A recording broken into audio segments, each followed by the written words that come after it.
There was a woman, we went to the hospital. She was dying of cancer. We walked into the room, and I felt heat on my hand. My father was there. We felt the healing presence. Wherever my dad and I would go, we'd agree, and we would see God do miracles. We walked in and said, they say you're dying. She says, yes. They've told me I've got this many days to live. Well, we've come this day to pray for you, for we feel the presence of God. As we were praying for her, I saw a black circle over her heart rise up. And I said, what is this? And the Lord said, it's the spirit of unforgiveness. I said, you have unforgiveness? She said, no. She was such a sweet lady. She was a sweet woman we knew from the church. The Lord said, oh, she does have a spirit of unforgiveness. I said, I can't get past this. The Lord says you do. And as we're praying again the second time, the Lord says, it's her ex-husband. I said, oh. I said, the Lord says it's your ex-husband. She's laying there dying. She said, oh, that no good blankety blank, blank, blank, blank. Oh, and she just, so our eyes are like, what the heck just happened? This sister manifested. I mean, and so we look at her and we said, well, the Lord says you have to forgive him. He'll heal you, but you need to forgive him. Laying on her deathbed, she looked in my father's face and said, then I'd rather die.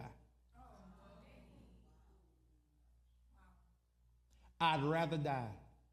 She said, I will never forgive him. He doesn't deserve it, and I'd rather go to heaven and tell God I'm sorry than ever let him hear I forgave him.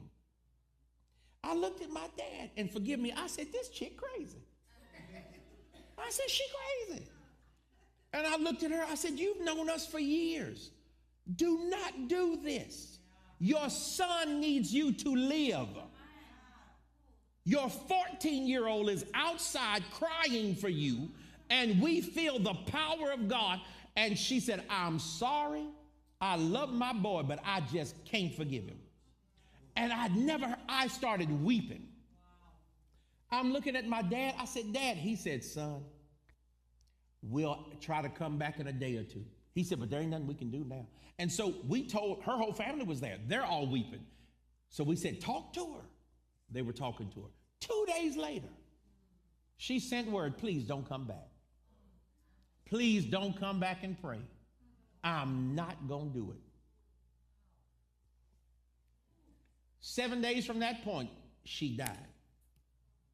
And the son said, I'll never forget the son said, he said, why did Mama? I said, I don't know.